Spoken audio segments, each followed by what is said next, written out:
या देवी सर्वभूतेषु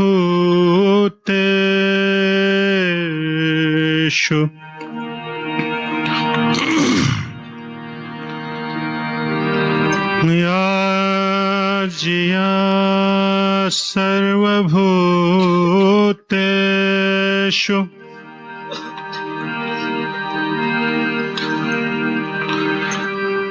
या देवी सर्वभूतेषु दयारूपेण संस्थिता नमस्तस्यै नमस्तस्यै नमस्तस्यै नमो नमः। हे गुरो सर्वभूतेषु माजिया सर्वभूतेषु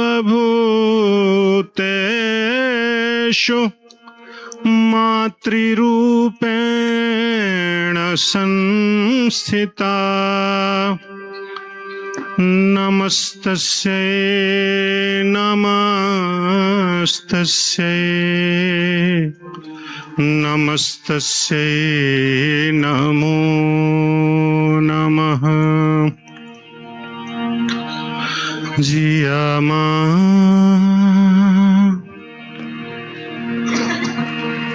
जियामा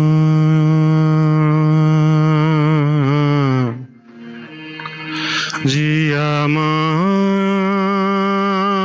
जियामा जियामा जियामा जियामा जियामा जियामा जियामा सरस्वती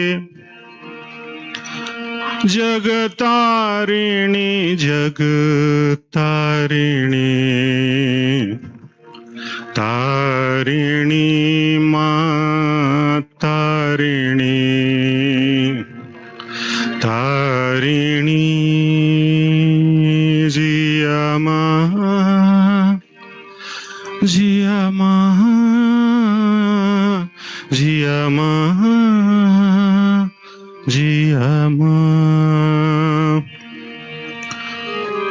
तुम हो पतित पावनी गंगा, तुम हो पतित पावनी गंगा, कलिमल कलुष निवारिणी। तुम हो पतित पावनी गंगा, कलिमल कलुष निवारिणी माँ।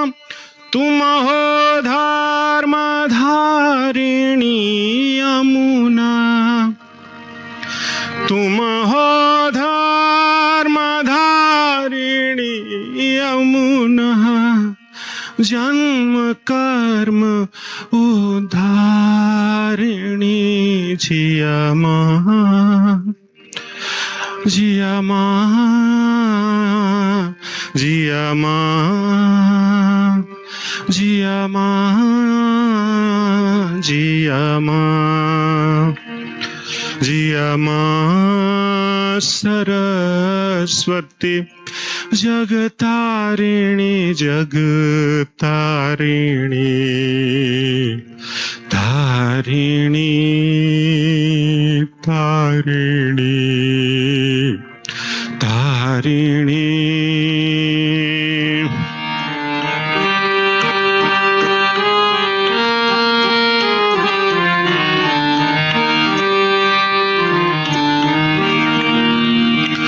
परम त्रिवेणी संगम तुम हो,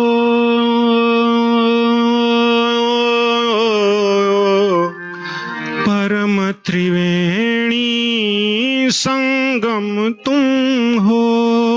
जीवा जन्म सुख खाने माँ, जीवा जन्म सुख खाने माँ। धरती की संतान तुम्हारी, धरती की संतान तुम्हारी। दुख में फिरे भुलानी जिया माँ, दुख में फिरे भुलानी जिया माँ, जिया माँ, जिया माँ, जिया माँ, जिया माँ। सरस्वती जगतारिणी, जगतारिणी, तारिणी।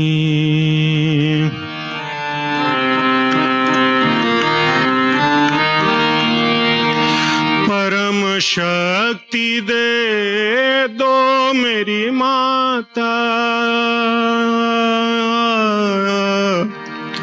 परम शक्ति दे दो मेरी माता। दुर्गा आदि भवानी, दुर्गा आदि भवानी माँ, दुर्गा आदि भवानी। स्वामी दीन चतुर्भुज हरि की, स्वामी दीन चतुर्भुज हरि की। घर घर कहें कहानी जिया माँ, जिया माँ, जिया माँ, जिया माँ, जिया माँ। सरस्वती जगतारिणी, जगतारिणी, तारिणी, तारिणी, तारिणी। जिया माँ, जिया माँ, जिया माँ, जिया माँ, जिया माँ, जिया माँ, जिया माँ।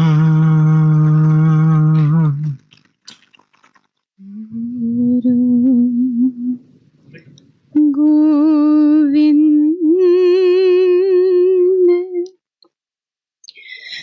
दोनों खड़े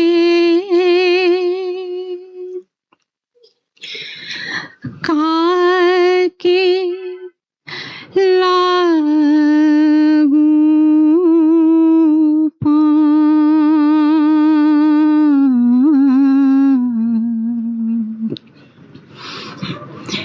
बलिहारी गुरु आपकी,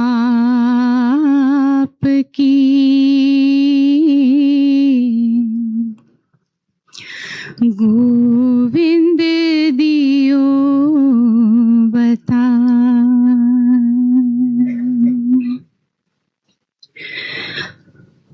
गुरु के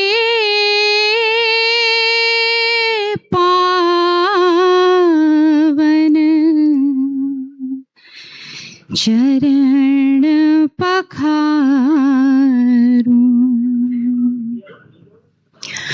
गुरु के पावन चरण पखारूं।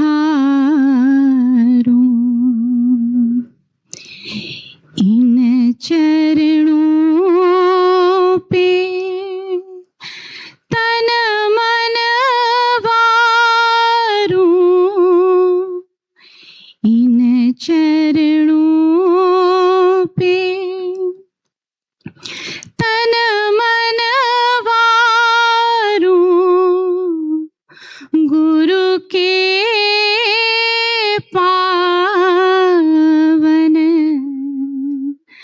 चरण पखारूं गुरु के पावन चरण पखारूं ना तीरथ के जल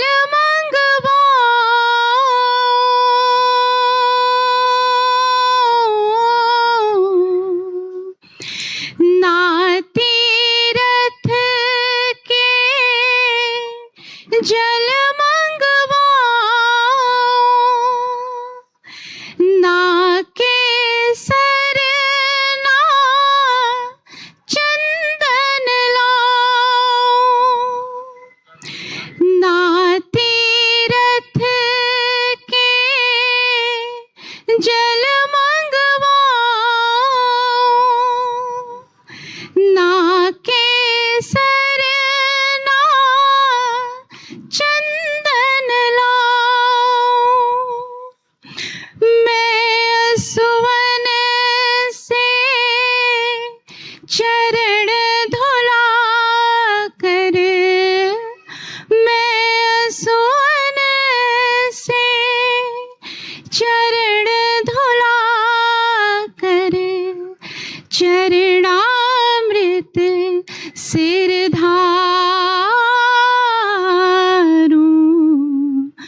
गुरु के पावन चरण पखारूं गुरु के पावन चरण पखारूं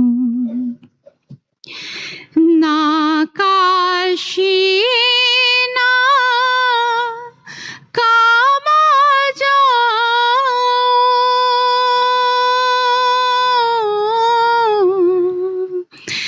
ना काशी ना काबा जाओ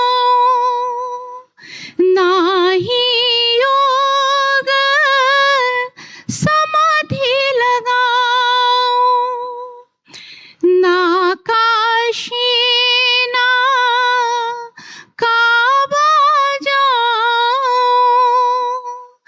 ना ही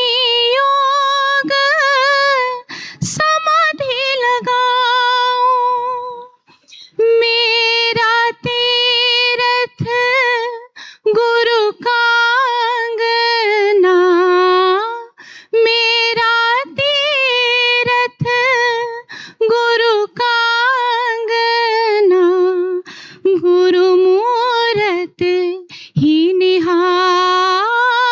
निहारूं गुरु के पावन चरण पखारूं गुरु के पावन चरण पखारूं ना मुक्ति ना मोक्ष में मांगो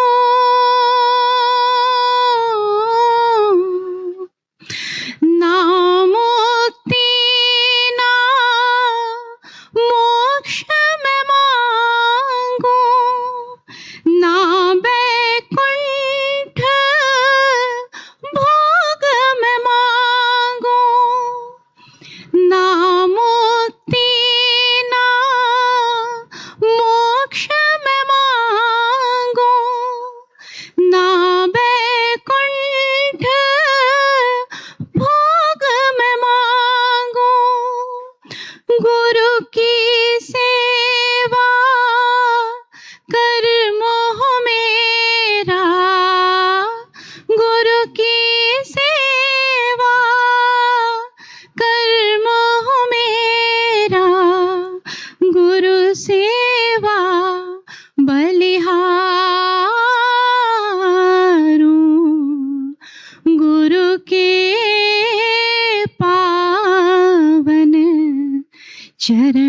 पखारूं, गुरु के पावन चरण पखारूं, इन चरणों पे तन मन वारूं, इन चरणों पे तन मन वारूं, गुरु के पावन चरण पखारूं, गुरु के पावन चरण पखारूं, चरण पखारूं, चरण पखारूं।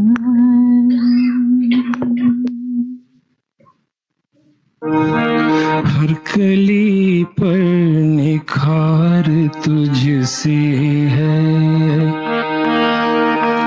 हर कली पर निखार तुझसे है, गुलसिता में बहार तुझसे है, हर कली पर निखार तुझसे है, गुलसिता में बहार तुझसे है। लोग कहते हैं तू सितमगर है, लोग कहते हैं तू सितमगर है, लोग कहते हैं तू सितमगर है, क्या करूं मुझको प्यार तुझसे है, क्या करूं मुझको प्यार तुझसे है, हर कली पर निखार तुझसे है।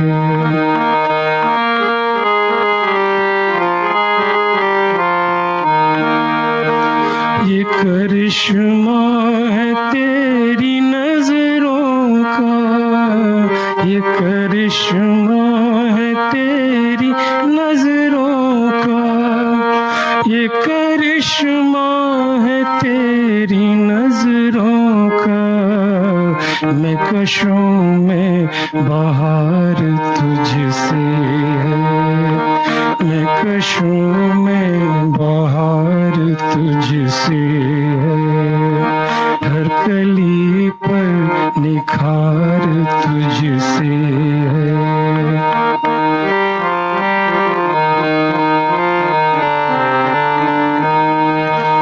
दाग दिल के खिला दे तू आकर, दाग दिल के खिला दे तू आकर, दाग दिल के खिला दे तू आकर, मेरी फसलें बहार तुझसे है, मेरी फसलें बहार तुझसे है, हर कली पर निखार तुझसे है।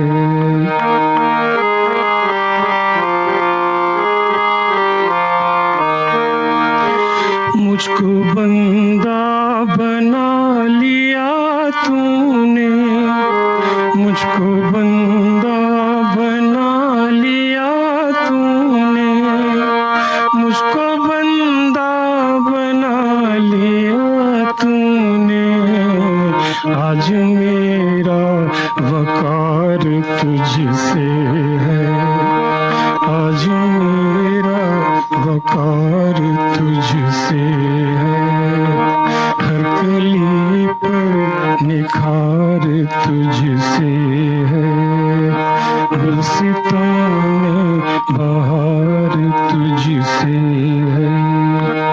यूं तो साकी बहुत है मैं खाने, यूं तो साकी बहुत है मैं खाने, यूं तो साकी बहुत है मैं खाने, दिल को ले क्यों करार तुझसे है, दिल को ले क्यों करार तुझसे है, हर कली पर निखार तुझसे है।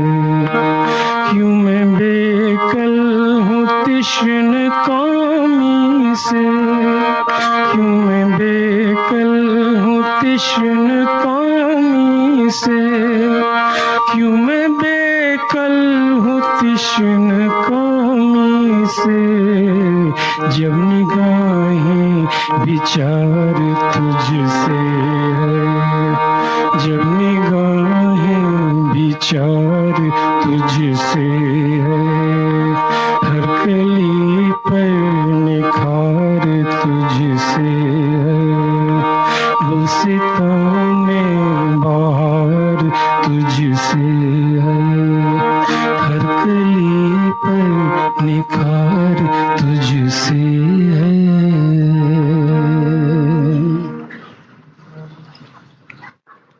शरण में आ पड़ा तेरी प्रभु, मुझको भुलाना ना।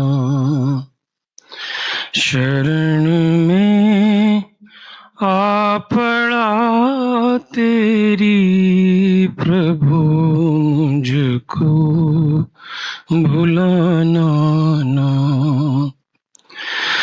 तेरा है नाम दुनिया में, पतित पावन सभी जाने। तेरा है नाम दुनिया में, पतित पावन सभी जाने, पतित पावन सभी जाने। देख कर दोष को मेरे, नजर मुझसे हटाना ना। देख कर दोष को मेरे, नजर मुझसे हटाना ना। शरण में आ पड़ा तेरी प्रभु, मुझको भुलाना ना। काल की है नदी भारी, बहा जाता हूँ धारा में। काल की है नदी भारी, बहा जाता हूँ धारा में, बहा जाता हूँ धारा में। पकड़ ले हाथ अब मेरा, नाथ देरी लगाना ना। पकड़ ले हाथ अब मेरा, नाथ देरी लगाना ना। शरण में आ पड़ा तेरी प्रभु, मुझको भुलाना ना। भगत तेरे हैं बहु तेरे, करें सुमिरन सदा मन में। भगत तेरे हैं बहु तेरे, करें सुमिरन सदा मन में, करें सुमिरन सदा मन में। जान कर दास दासन का मुझे उनसे छुड़ाना ना। जान कर दास दासन का मुझे उनसे छुड़ाना ना। शरण में आ पड़ा तेरी प्रभु मुझको भुलाना ना। तेरा है रूप अविनाशी जगत सारे में है पूरन। तेरा है रूप अविनाशी जगत सारे में है पूरन। जगत सारे में है पूरन। वो ब्रह्मानंद नैनन ते मेरे कबहू छिपाना ना। वो ब्रह्मानंद नैनन ते मेरे कबहू छिपाना ना। शरण में आ पड़ा तेरी प्रभु मुझको भुलाना ना। प्रभु मुझको भुलाना ना। धन्यवाद गुरु तेरा कैसे करूं। धन्यवाद गुरु तेरा कैसे करूं। मेरे पास तो ऐसी वाणी नहीं। तेरे करुणा भरे हाथ इतने बड़े। ये बात तो मैंने जानी नहीं। धन्यवाद गुरु तेरा कैसे करूं। मेरे पास तो ऐसी वाणी नहीं। तेरे करुणा भरे हाथ इतने बड़े। ये बात तो मैंने जानी नहीं। धन्यवाद गुरु तेरा कैसे करूं। तू सुनता है वहाँ बैठ के मेरे हृदय से निकली बातों को। तू सुनता है वहाँ बैठ के मेरे हृदय से निकली बातों को। मेरे हृदय से निकली बातों को। पास रहता और सुनता सभी की प्रभु। पास रहता और सुनता सभी की प्रभु। ये बात अभी तक जानी नहीं। धन्यवाद गुरु तेरा कैसे करूं। जब सहारा मिला ना कोई जग में, तो हमेशा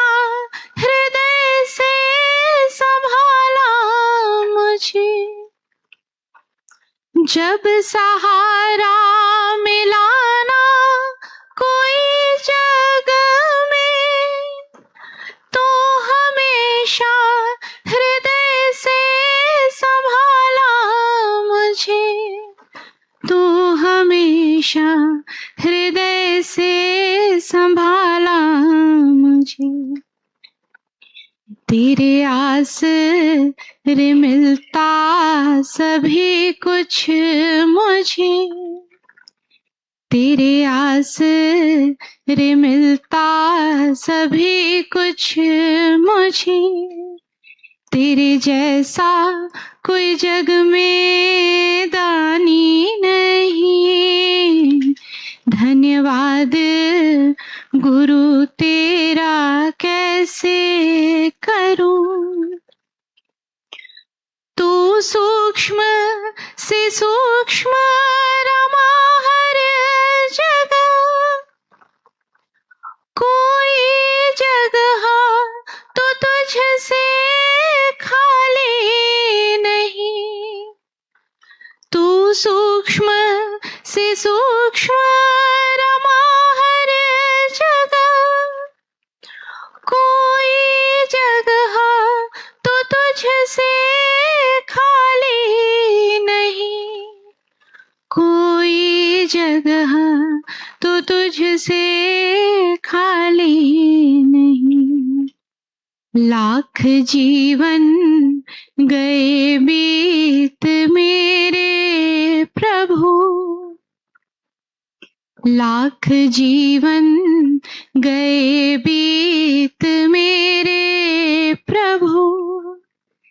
तेरी सतह अभी तक जानी नहीं, धन्यवाद गुरु तेरा कैसे करूं। तू बंधु सखा तू ही मात पिता, तेरी कृपा कभी मैंने जानी नहीं। तू बंधु सखा तू ही मात पिता, तेरी कृपा कभी मैंने जानी नहीं, तेरी कृपा कभी मैंने जानी नहीं। तेरी दया से ये नर्तन सफल हो मेरा, तेरी दया से ये नर्तन सफल हो मेरा। कोई तुम सा इस जग में दयालु नहीं, धन्यवाद गुरु तेरा कैसे करूं। मेरे पास तो ऐसी वाणी नहीं, तेरे करुणा भरे हाथ इतने बड़े, ये बात अभी तक जानी नहीं, धन्यवाद गुरु तेरा कैसे करूं।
I think Christy was to come.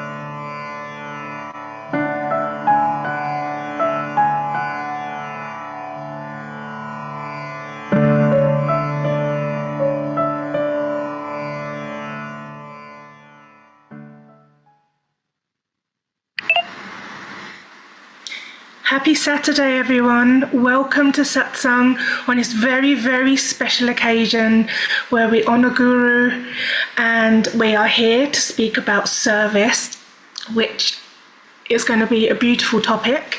Just to begin, I would like to play some drumming and some chimes and do some very gentle breath work with us just to get us ready.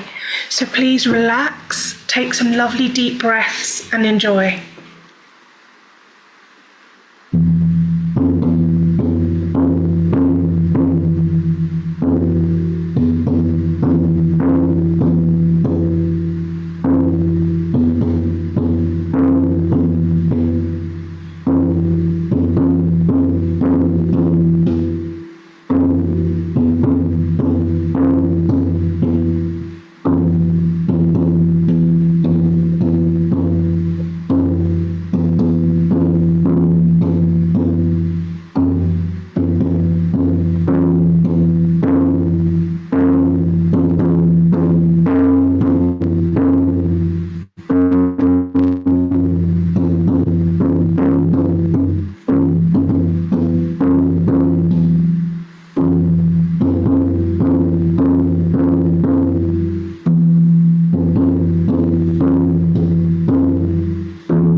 Now start to take some big deep breaths in through your nose, all the way down your center, and feel your stomach inflate with fresh energy, fresh air, and the light.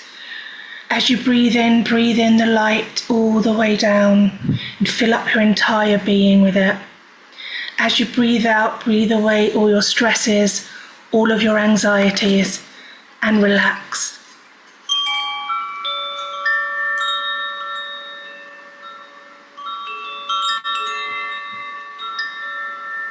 Continue to take flowing breaths.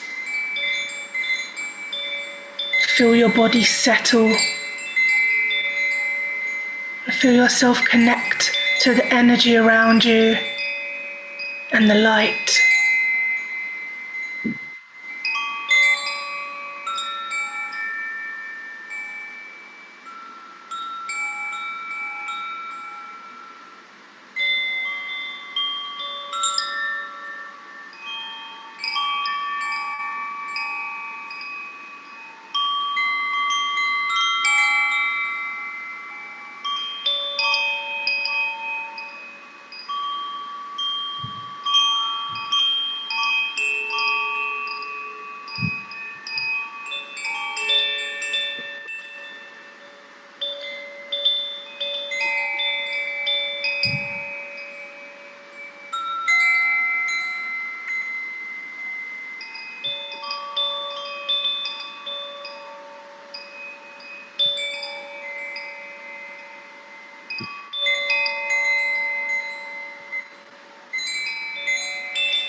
Start to breathe all the way to your heart. Open up your heart to the light and connect your breath to the light. And feel your whole energy shift and feel your body grounding and centering and preparing for this beautiful session that we're all going to experience today.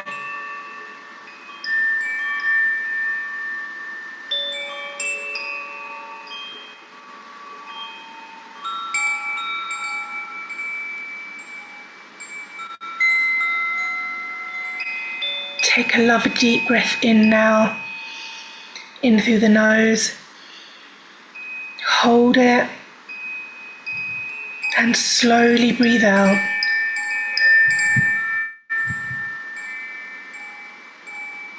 And again, breathe in. Hold and slowly breathe out.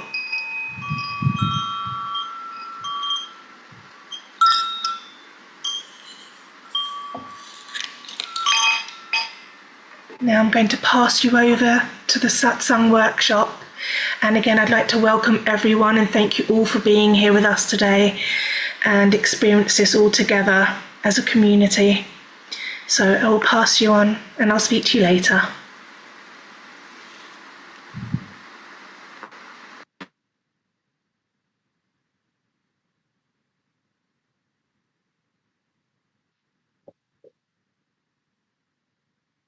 Good morning and namaskar, everyone. We are here feeling very blessed to be here live in Virginia for the annual Guru Purnima retreat that Sanjeev ji hosts in Virginia, and truly blessed to be able to be here. The topic for the retreat is service. So it is a very common word. Everyone is familiar with it. All of us are doing, performing some kind of service within our families, around us, our work, neighbors, and also the community at large. So it is very obvious that service helps the person or the organization that we are trying to help. But it's important to note that service really helps the person performing it. So this is a very important concept and it sometimes gets lost. But the person who is performing the service benefits from the service they are performing. So how much benefit can someone derive from something that they're doing for others? Now, this amount of benefit directly depends on the motivation that the person has to perform the service. So commonly when something is, when we perform a service, we get some benefit from it, some tangible benefit, like, we get recognized for it. Sometimes the names are published on a list. Sometimes there's a direct reward. Sometimes there's a hidden agenda. We want to rise within an organization. We want to curry favor. We want to do something for someone that may need to do something for us later on. And sometimes we just want to do it for show, like, okay, so-and-so is doing something. We want everyone to be aware of that. So all of these situations,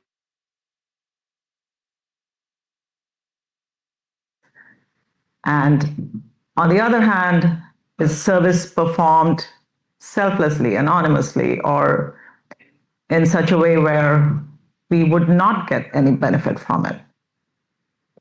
So Guru Maharaj, who is the founder of our Ramashram Satsang, has mentioned service multiple times in many books, many articles, and he tries to differentiate between these two kinds of service. The one done with benefit in mind, or called sakam service in Hindi, and nishkam service or selfless service, where we are not doing it with any kind of expectation in return.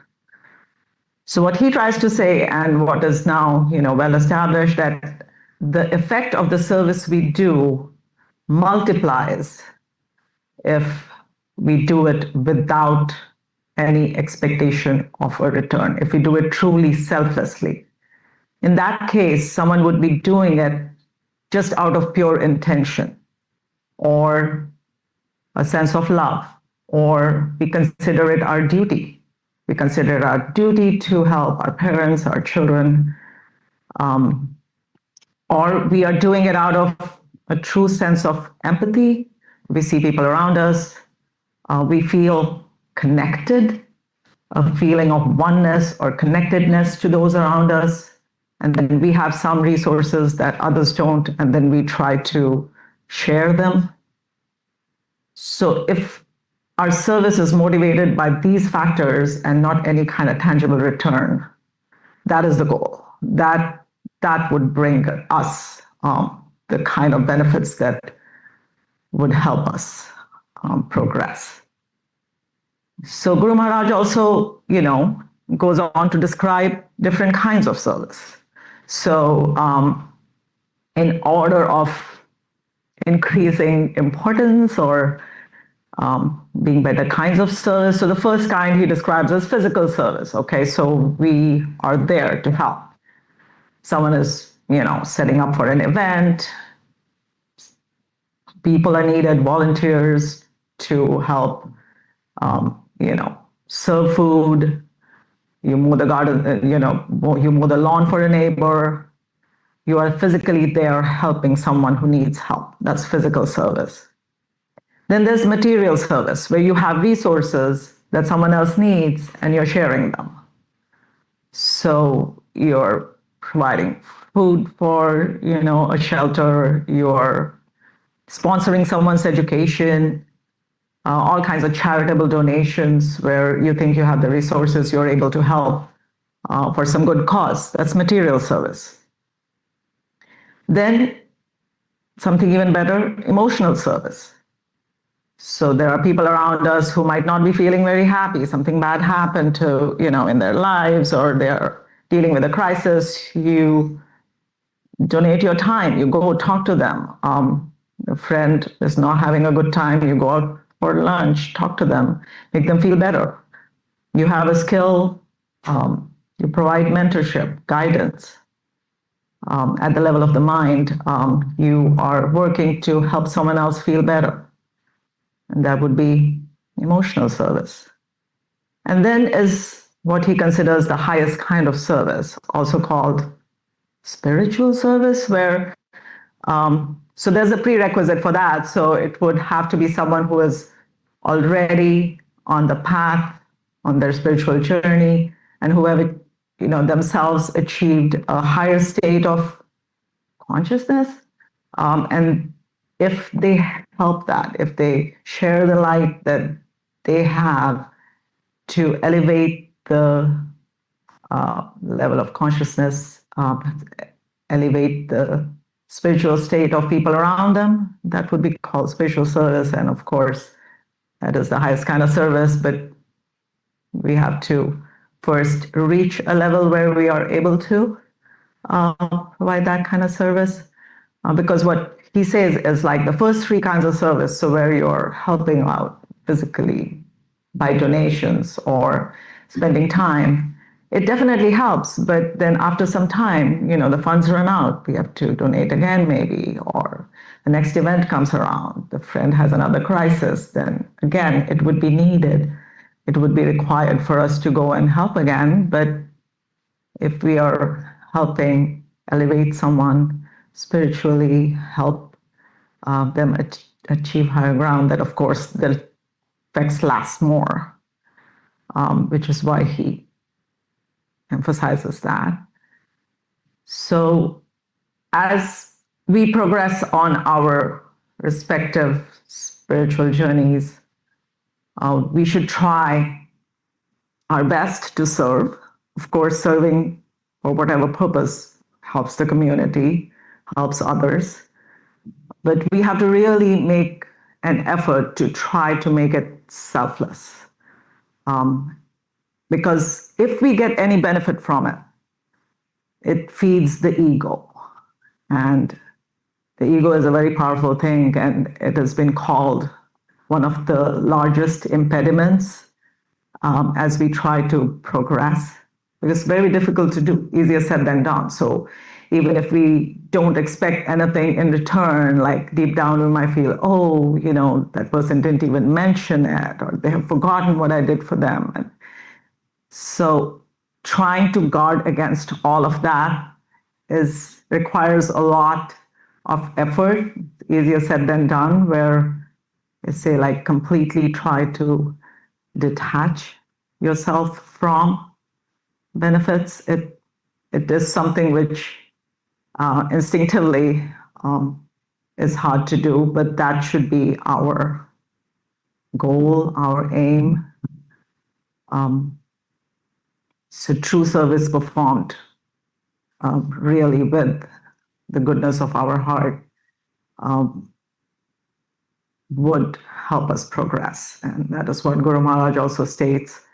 In our Ramashram Satsang, there are two basic elements of the journey, not multiple, but two important ones, being meditation and then service. In fact, Guru Maharaj says in his books that true service done selflessly is the shortest way, of the fastest path to progress on this journey. So when we perform that, you know, we don't feed our ego, we try to do things for others. So what mindfulness does, meditation, is we meditate on transcendental light, we manifest it in our heart, we are able to see inside, we are able to find the divine within us. But when we serve others, we try to find the light, and we can find it in others. So that same light is present in everyone, and true service helps us find that. Our heart opens up, the boundaries expand, we go from my work, my people, my family, my progress to others. We try to see everyone as a part of the whole. We feel connected. It opens our heart. So this is the path to true inner joy, inner bliss, inner peace. So we should all seek blessings of the higher powers to ask them to help all of us be able to perform service truly without any expectation of a return, so that we could all continue to progress on this path to where we are going next. Thank you. Namaskar.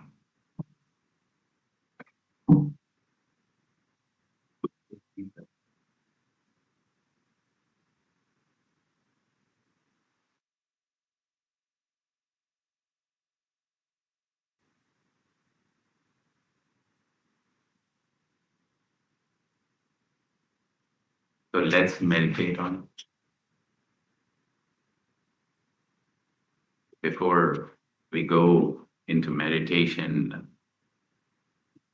all I would say is that service and meditation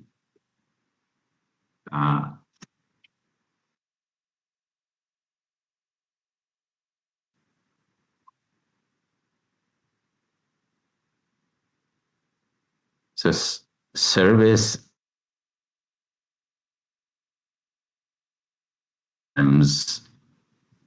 but not really in the sense that if meditation is helping you to operate at a higher level, or your journey is taking you to higher levels of consciousness at that level, the eventual, the progress should lead to a state where we have talked about in earlier sessions, love, light, and peace is with you in abundance. And if that happens, when you feel the love for, which is universal, unconditional, selfless for others, service happens effortlessly. So, in a way, if you are progressing spiritually, you should land up in the land of service. Guru Maharaj says that the best way to make yourself happier, more joyful, more, satisfied in your life, the shortest path is service. That's what we were hearing just now. And it can be very, very, very simple. You can be kind, you can just smile, share things like what I learned from this family, especially my mother, grandmother, and the ladies of this lineage, is that you can just listen to people. And when people share their problems, their issues, you be there for them. Your entire attention is on them. That makes that person feel that there is somebody who cares. And we all can do that, so far as we bring our attention from me to, share, give, and care about others and people around us. So let's meditate on it. After the meditation, we can continue the discussion and this topic further. So let's sit in a relaxed and still posture. Eyes lightly closed, because when the sensory input comes through the eyes, we get distracted. When body moves, our mind gets distracted. If there is any strain anywhere, our attention goes there. We want to focus on the presence of this transcendental energy in form of light, and that this light is coming into our heart, enlightening it, and then distributing throughout our body to the point that we become the light. So, eyes lightly closed, still and relaxed posture, and feel the presence of a conscious source of this transcendental energy in form of light. This light is entering your heart, distributing throughout your body, and you are becoming completely and totally immersed in the light. So for next 15-20 minutes, you do mindfulness, breath work. You can do before, as we did, and after. But during this time, we're doing nothing. We're just observing this transcendental energy in form of light. That light is entering our heart, distributing throughout our body, and we're becoming one with this light. Mind will wander away, which is natural. We just bring it back to this thought and this thought alone, that this transcendental energy in form of light is entering our heart, distributing throughout our body, and we are becoming one with this light. We'll start with music. Music helps concentration, and then we'll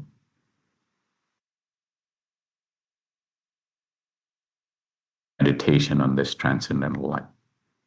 And then we transition out with music again. Let's start now.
and welcome everyone online. And we will have a Q&A session shortly, both for focused on anyone online wants to introduce or share comments, thoughts, or questions, as well as the young folks here.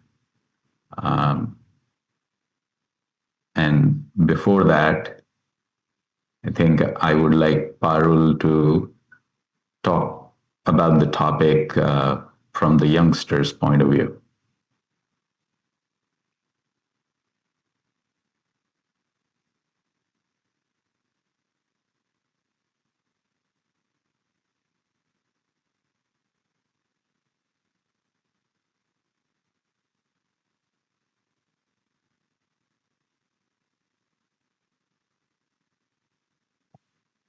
I think.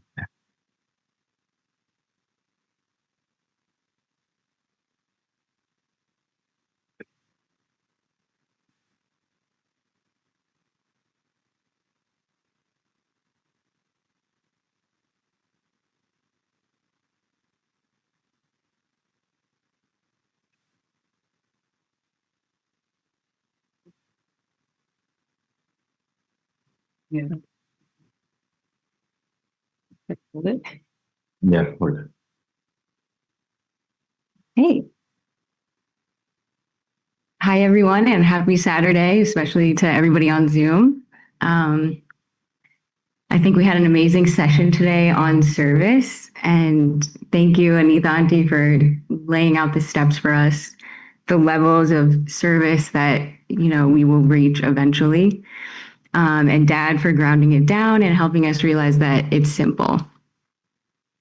So I'm not sure if it's going to be specifically for the youngsters, but I wrote a little bit on service, and usually when I come on, especially on the Zooms, I just provide a little food for thought, something for us to leave the session with. So on the topic of service today, I got to thinking about a question. What does our guru want from us? Because of course, being of service to the world is amazing, to volunteer, to help with a nonprofit, to put money, power, or even fame away, to put our egos down and be of service to something greater than us physically is what helps us to be more spiritual internally. But there's another aspect to service. What in our lives are we serving? Is it the higher power or is it ourselves? So ultimately, the guru wants us to grow. And what is spiritual growth? It's being less reactive, less judgmental, more full of joy and more full of love, to truly connect, not even with peace at times, but bliss.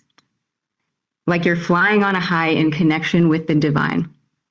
So the question isn't always, how can I be of service physically? But sometimes the question is, how can I be of service to my guru, my God, the universe, whatever you choose to believe in? And ultimately the question is, how can I grow? So what does that look like in everyday life? That boss that's torturing you is not torturing you for fun. You signed up for this lesson for your soul to evolve. So how can you detach from the human experience and connect to the higher experience? What are you being taught by the divine in this very moment? How can you shift to a higher level of consciousness and see that this event occurring is divinely orchestrated to make you closer with your highest power, with the highest light? It asks you to lean on that light, leave your worries with that light. A daughter and a mother who are constantly fighting, they can't seem to see eye to eye, or they can't stop judging each other and putting the other person in a box, emotionally, mentally, and spiritually. It feels impossible to deal with in the moment. But the truth is that both parties are operating out of the lower level self, and that's the ego. So the guru is asking, hey, can I be included in this? Can I help you to transcend this? Can I help you to get past this? And the ask is to plug in now and not later. So to shift this moment now in connection with that highest energy, that will provide a solution for you. Not from a place of ego or the mind or the identity or pride, but from a place of higher level soul, from a peaceful place. Your spouse is controlling everything at home and you just want to be free. But the thing is, you already are free. So you reconnect with that essence within the essence of freedom, and you see how the external adjusts. Your job is to become unshakable in your faith and in your connection. The gift of everything going on in your life is that your guru is teaching you acceptance, resilience, strength. Why? Because the ultimate essence of the guru is unconditional love. So how can you operate in a space of unconditional love if you're still dealing with fear and shame and guilt and greed and anger? Oftentimes the guilt of your own mistakes. So from the guru's perspective, you living in this world, in this illusion, is the physical representation of your chance to grow and to transform. So in every interaction, ask yourself, is divine energy included here, or is it ego energy? Is it me who did great work today, or is it the connection with my guru that allowed me to do good work today? So thank you, guru. Do I need to react today, or is my only job to take a step back, go into meditation, and pray for that person today? Connect so deeply with the divine, become an embodiment of that essence, fully and completely surrendering to that higher power, and then going and having a conversation. And then going and letting the true decision or action arise. That's the difference between living from ego and actually serving your guru, which is to understand that when you truly connect, the divine will be seen in all things. That energy will lead you and guide you. That energy will provide solutions and bring peace to your heart, and peace will vibrate within your heart.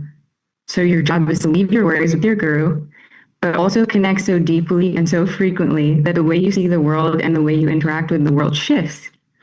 And remember to ask, am I in service of my guru today, or am I in service of myself and my own needs and my own way? Am I going to grow and be present and live from the heart space today, or will I react, shut down, avoid, play so much into this reality that I forget that the highest version of my soul is knocking on the door, but I'm not hearing it? So plug into your source and choose to reconnect rather than choosing to disconnect. Some of us believe that it's our duty to serve, to work, to have the responsibilities of living in this world and taking care of our families, which is really important.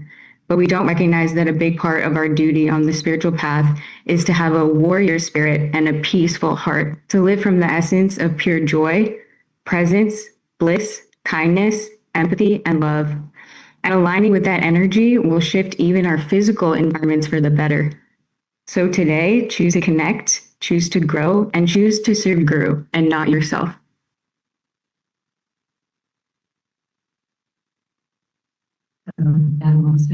Thank you.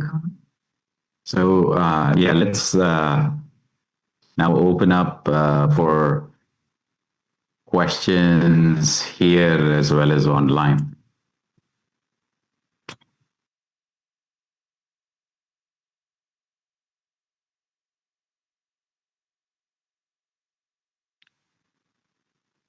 So you can,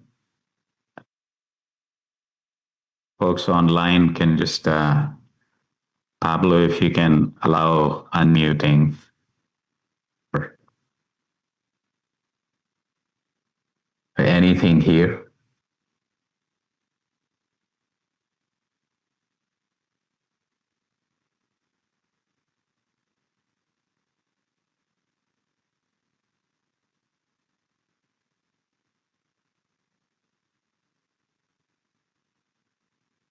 Everything is very quiet. So you will have to wait for the mic.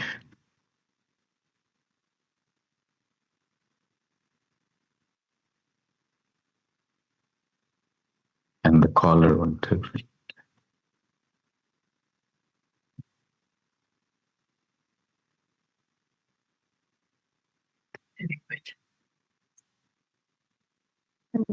Can you hear me?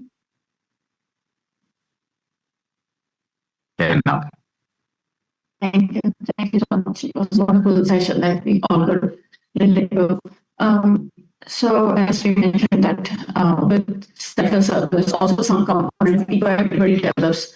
So how are some and Anitaji mentioned that ego is one of the biggest impediment to our spiritual progress. So what are some small steps we can take to crush the ego and not let it develop? I know with meditation you eventually develop that strength. But what are some like beginners should do to prevent development of ego? That listen, I had the ability to do this for somebody, call in a prescription. Look, I had like small things, that. Baby steps towards would be detachment. I think ego is something that, I was just gives us false sense that it was me who did this for somebody because I had the ability to do this.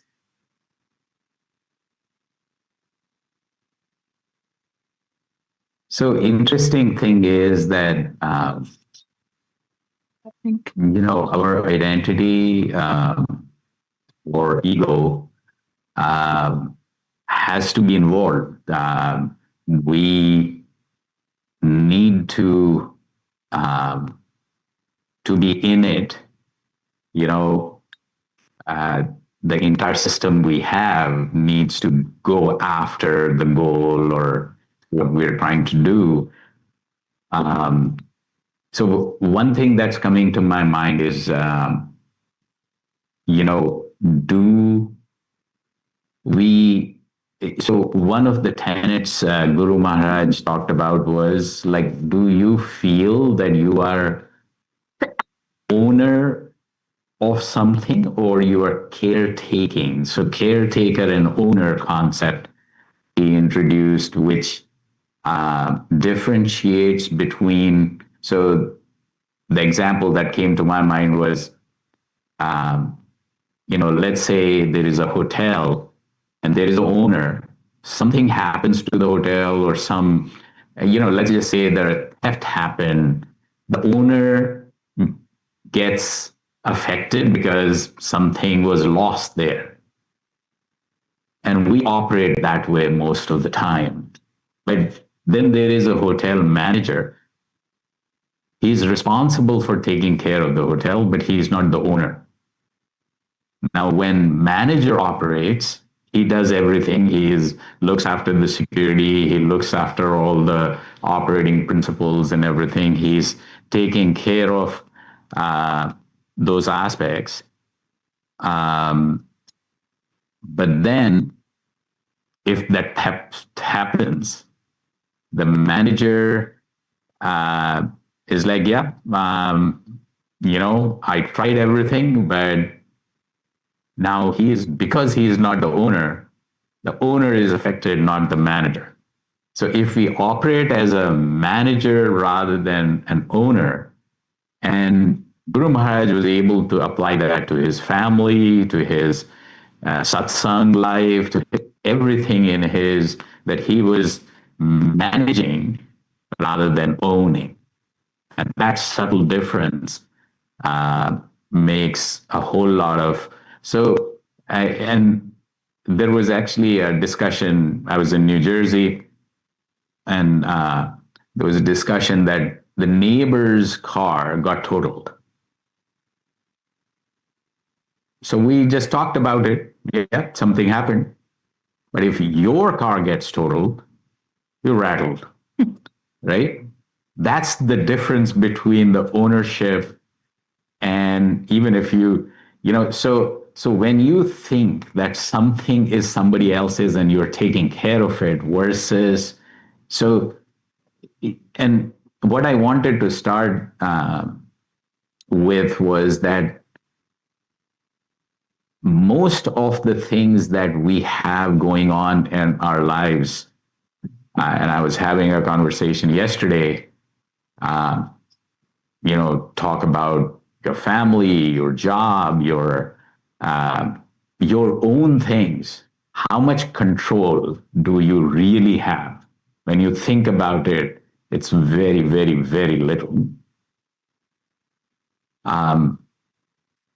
It's actually very interesting, but I just recall, so I'll share that with you. We think that,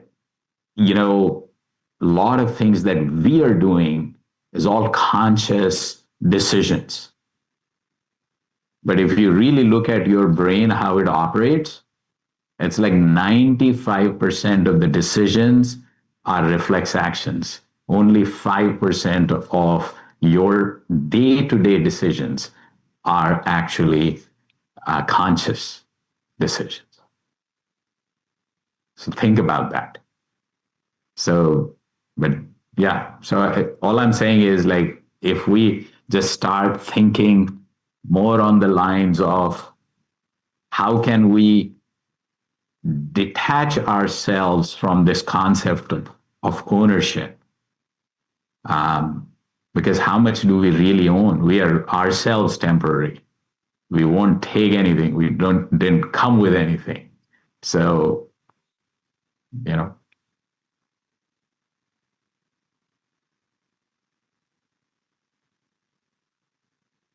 I have a question.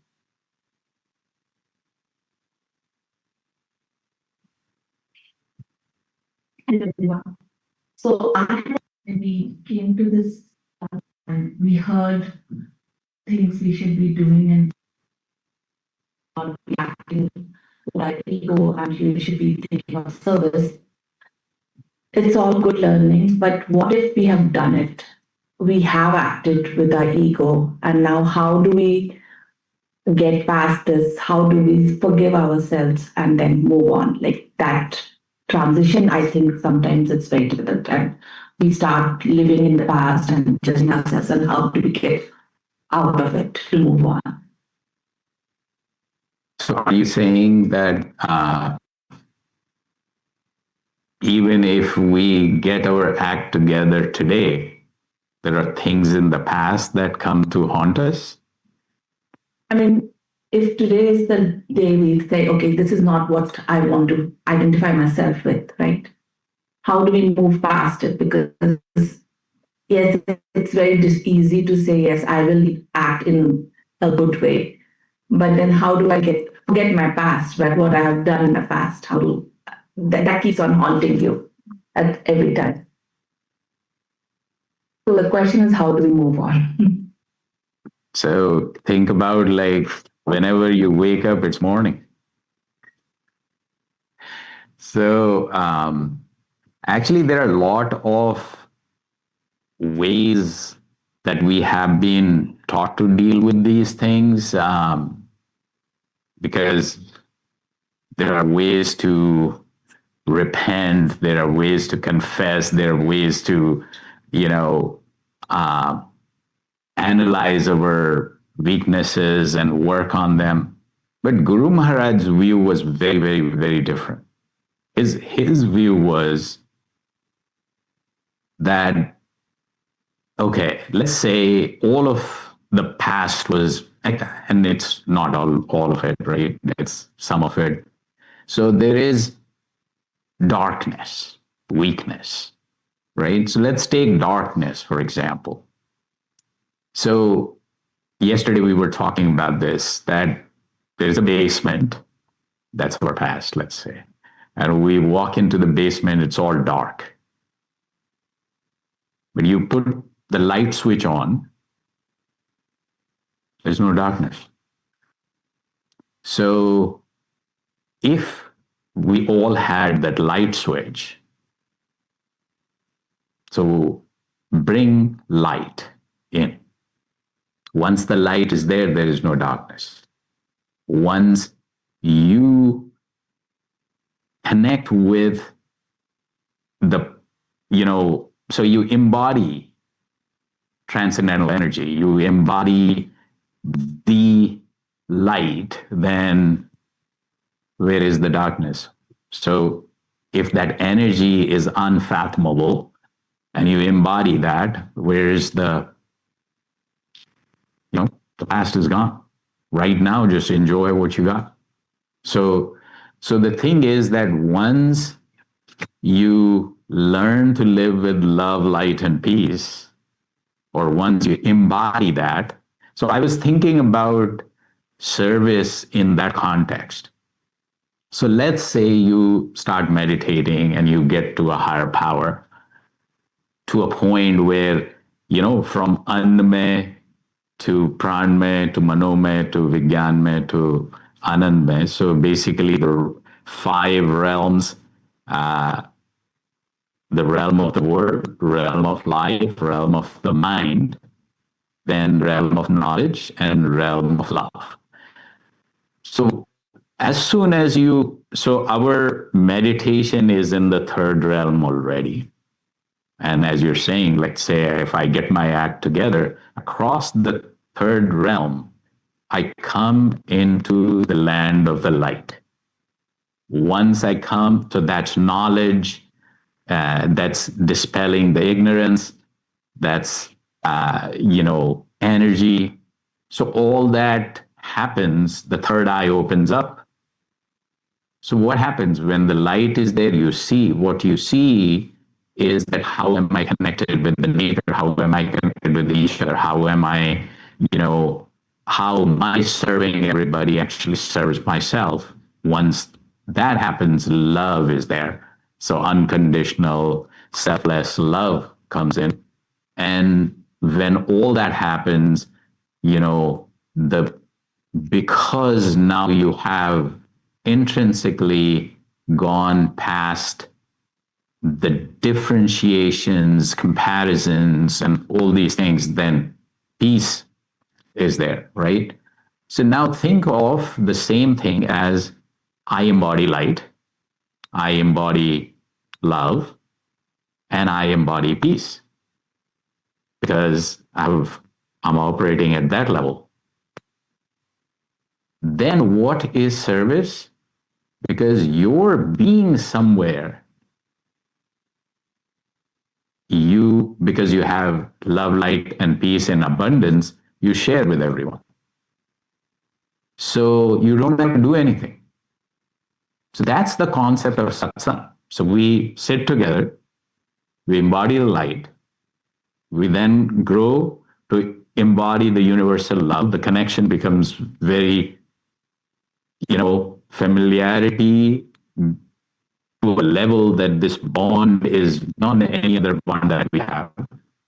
And that brings this, so that's satsang.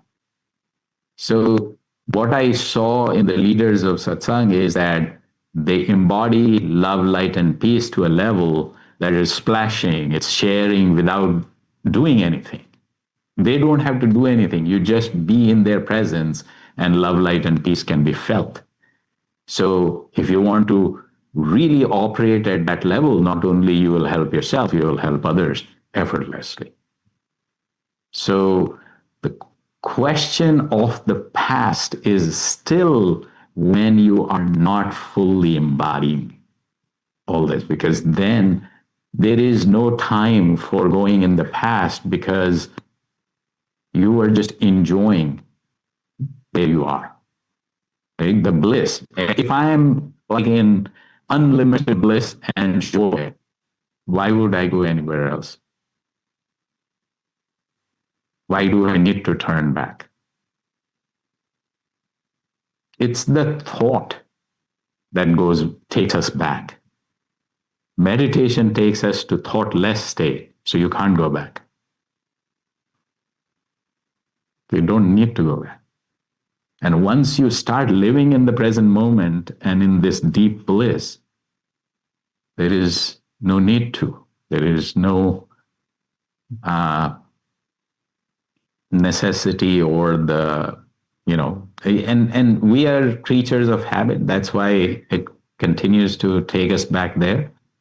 Then that's why there is need for practice. You keep practicing, practice to a point where that becomes the way of life.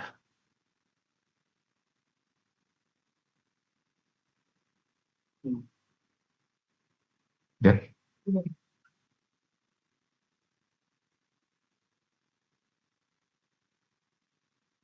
Hello.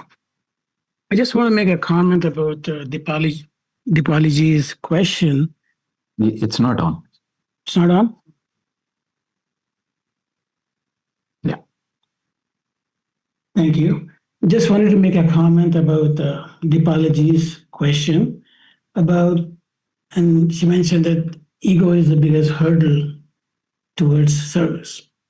So my feeling is that the short answer is that service is the solution to ego.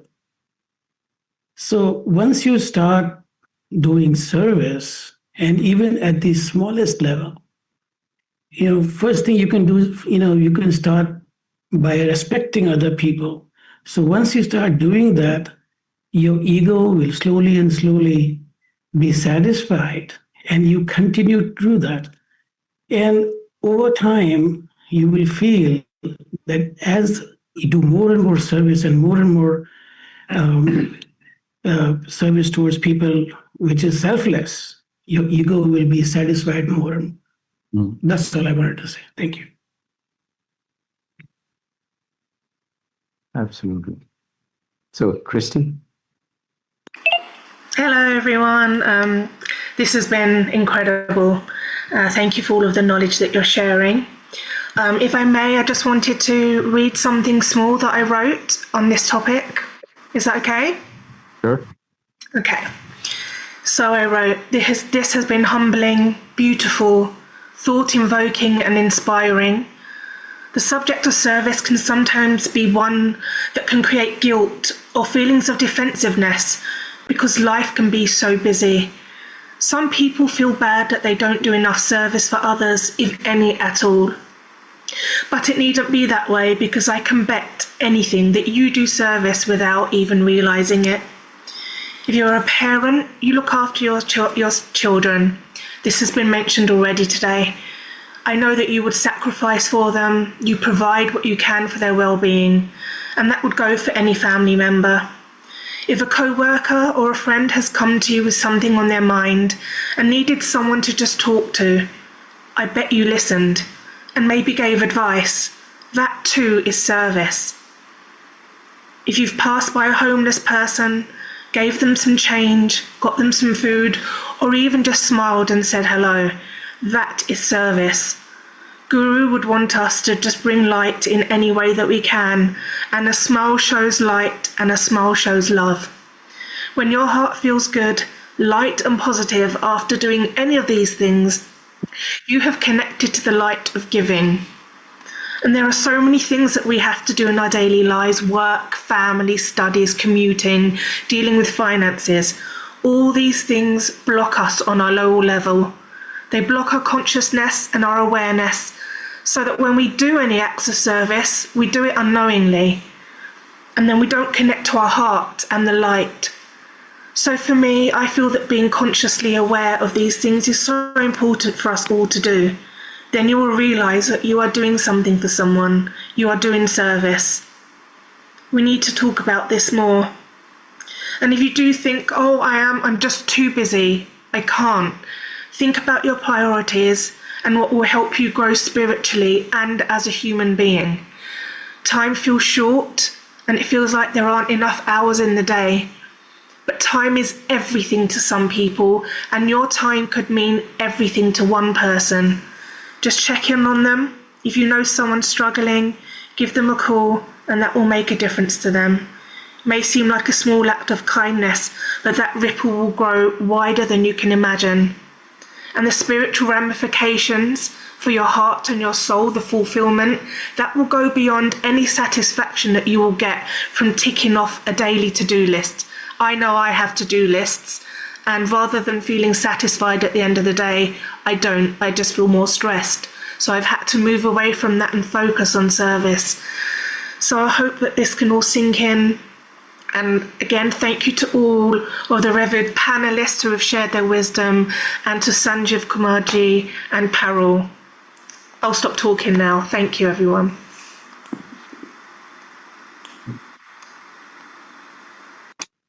Anyone else online?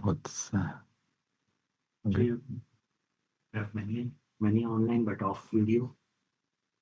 Okay.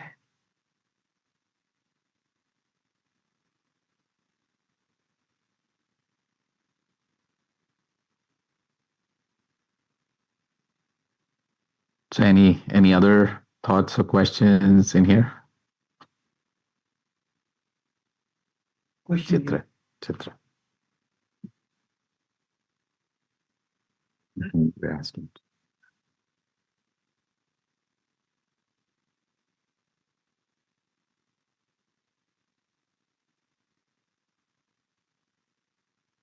Pranam, everyone.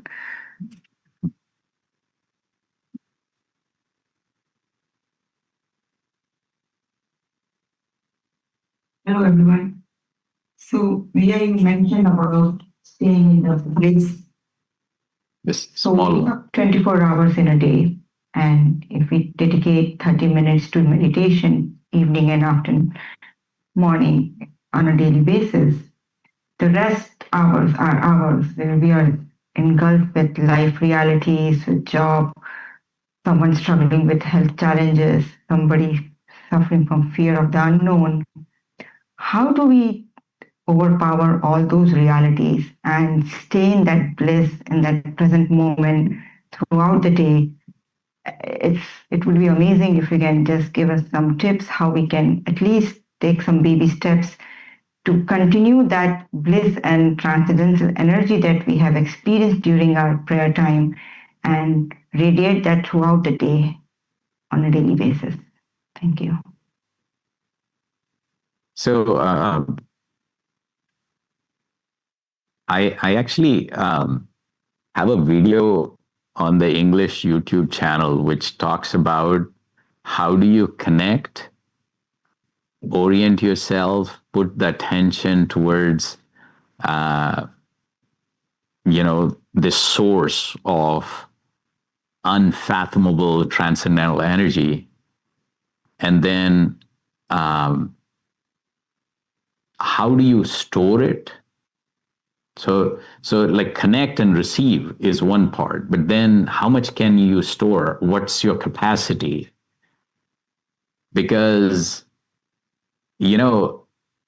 our lives should be like the solar cell. That when it's daytime, which is when we are in good mood, good energy, good, everything is good, and we're connected to this source of happiness, peace, and but then there is this dark night that comes where we are not feeling any of that.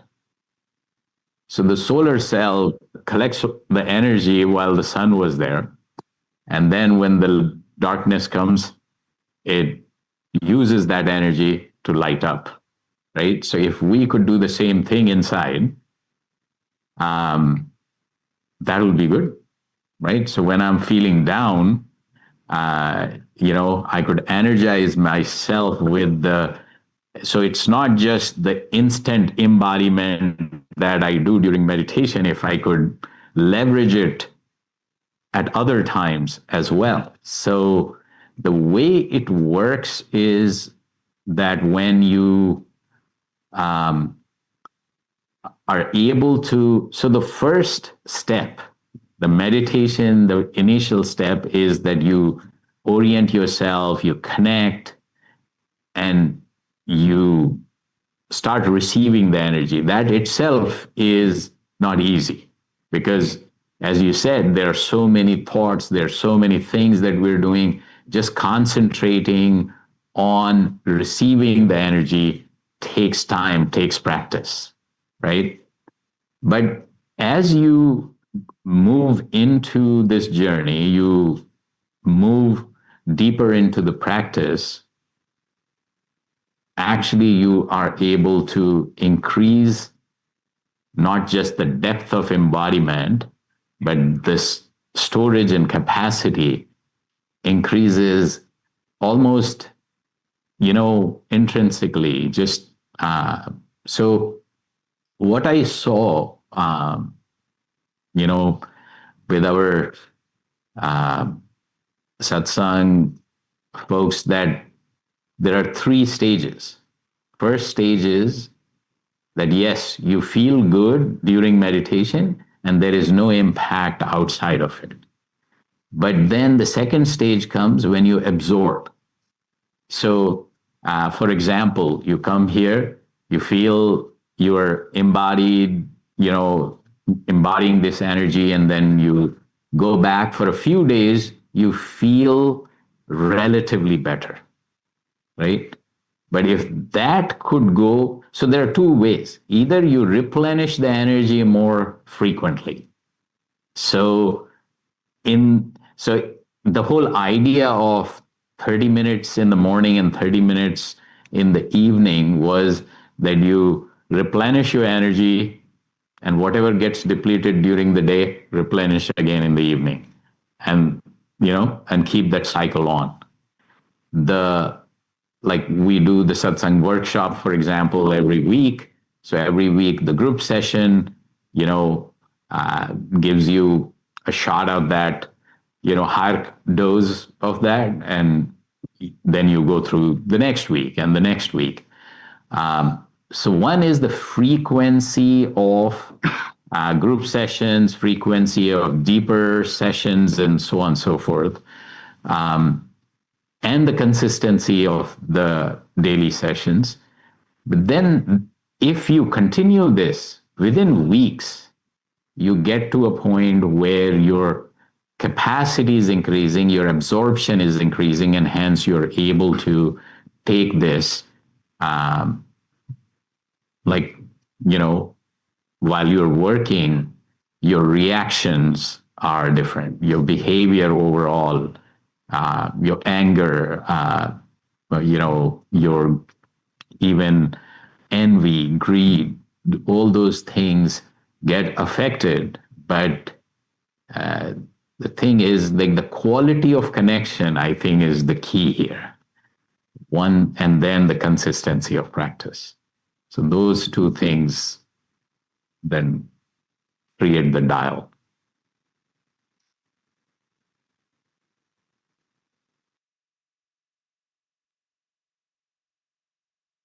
There are few people who joined long or online. So what's your issue? Yeah. Just So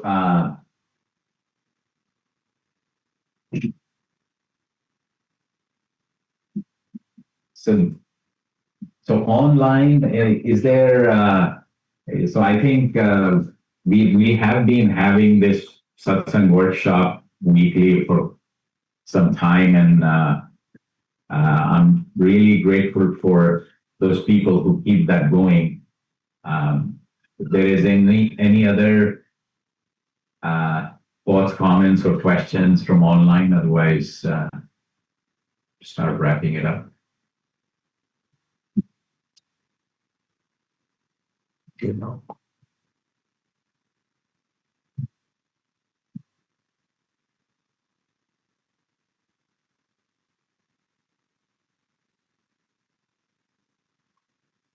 Shall we wrap up the online session now? I guess so. No questions coming in right now.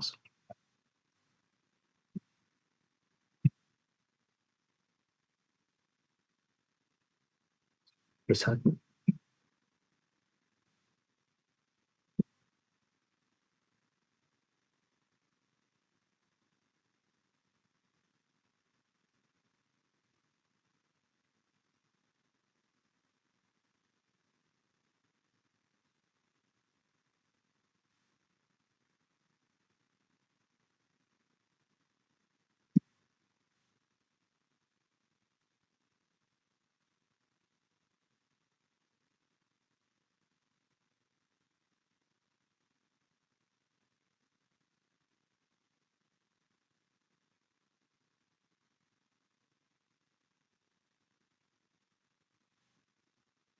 So the whole idea of embodying this transcendental energy and being able to store it.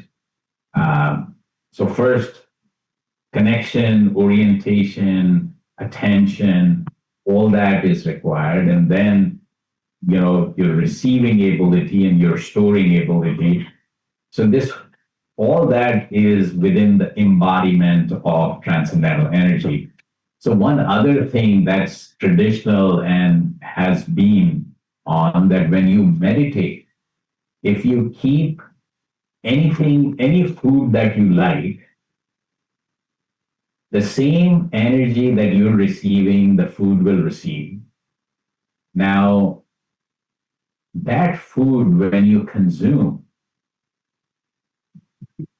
because you have stopped your meditation, but the food that you consume stays with you for a longer period of time. So that was another way. I think you, even in the religious places, the food is always connected with the rituals. And the food is because if you embody the transcendental energy in the food and consume it, that stays longer within you. So what you eat, you become. And what you think you become is meditation. What you eat, you become as well. So we will offer this sweet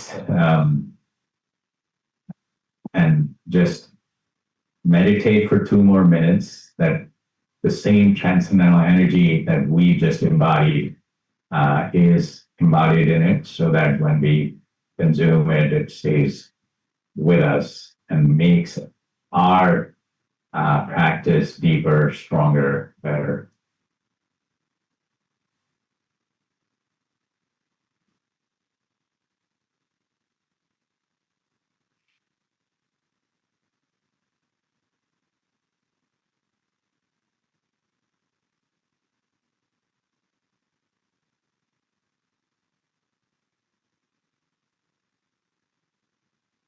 Okay.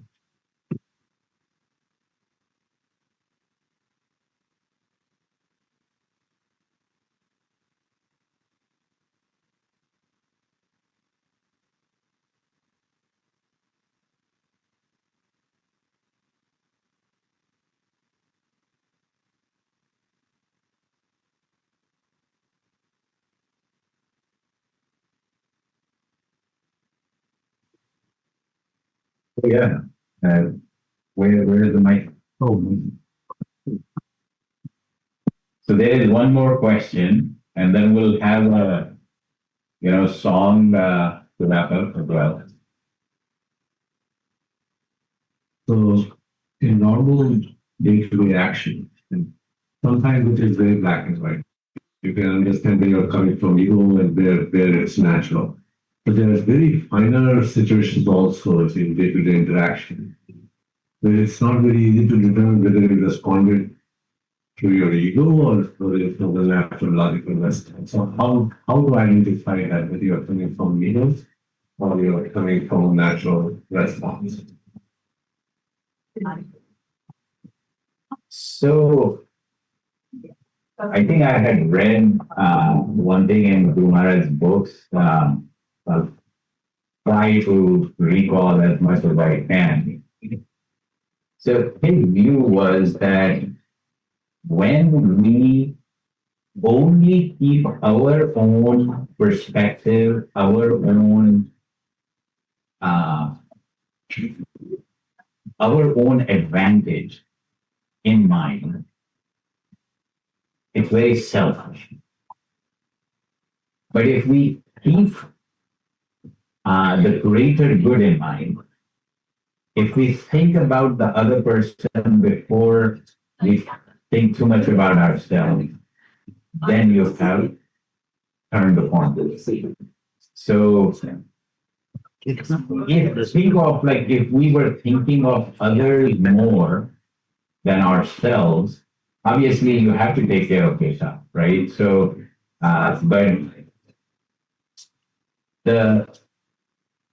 but sometimes we are angry on even our own kids and all just because what happened at work,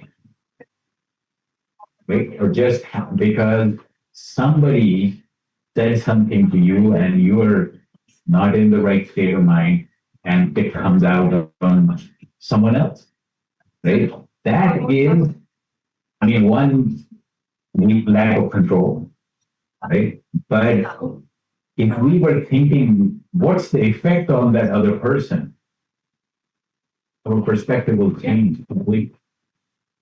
But we are so consumed by emotions, and that meditation affects that in Like, that's the first step. Like, you meditate, your ability to control your emotions, especially our meditation.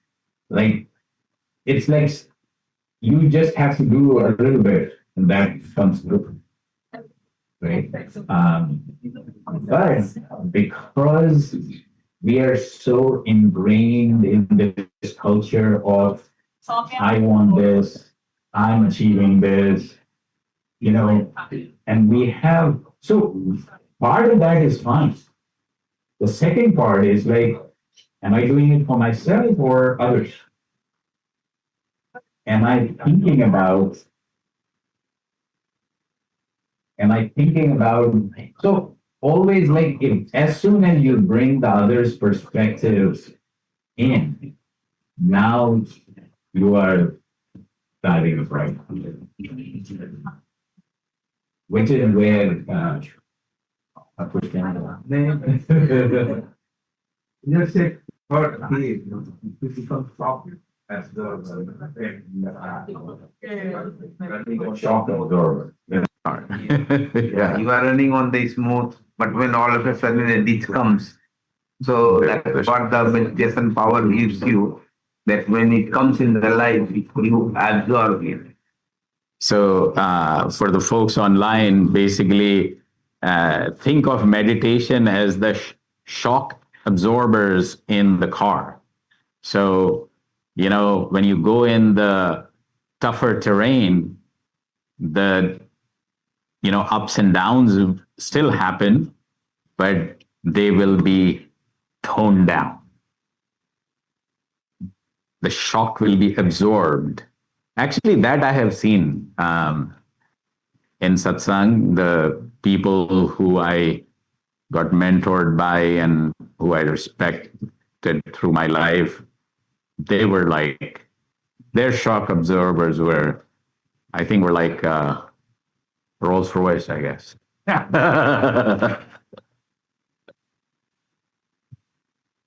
Because I read it somewhere, and you know, those cars were like absolutely smooth. So yeah, have a shock absorber like that. That's mindset.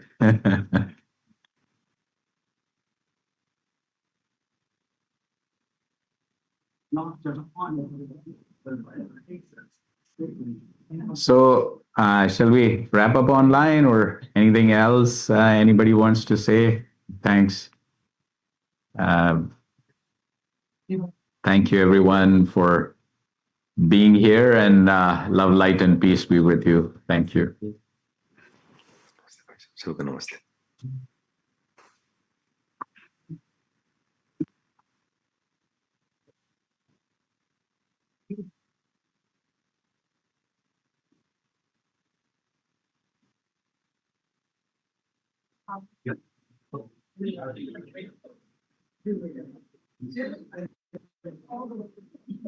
नमस्कार मनोज.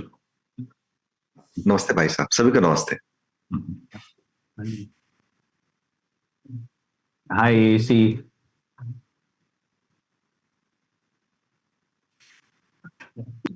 नूतन जी, महिमा जी, राव साहब, भाभी जी, चंदन जी, चांद जी. नमस्कार. सादर प्रणाम भैया जी. नमस्कार नमस्कार. नमस्कार मेरी.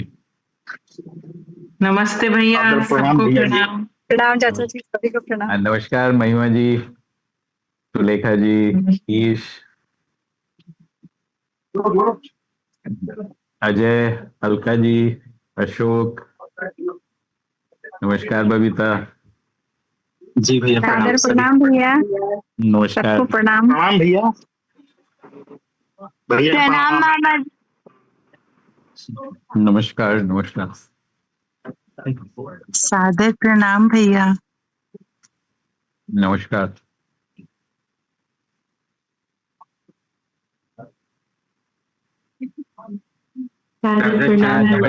नमस्कार संगीता जी. नमस्कार विपुल भाई सर. नमस्कार. राधा चरण पर शंकर जी, संजीव भैया. नमस्कार नमस्कार.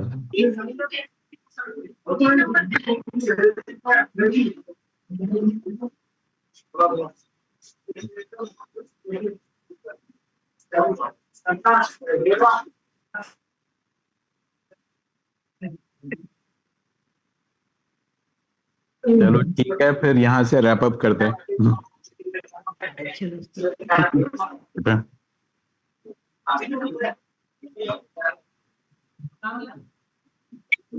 सबको नमस्कार।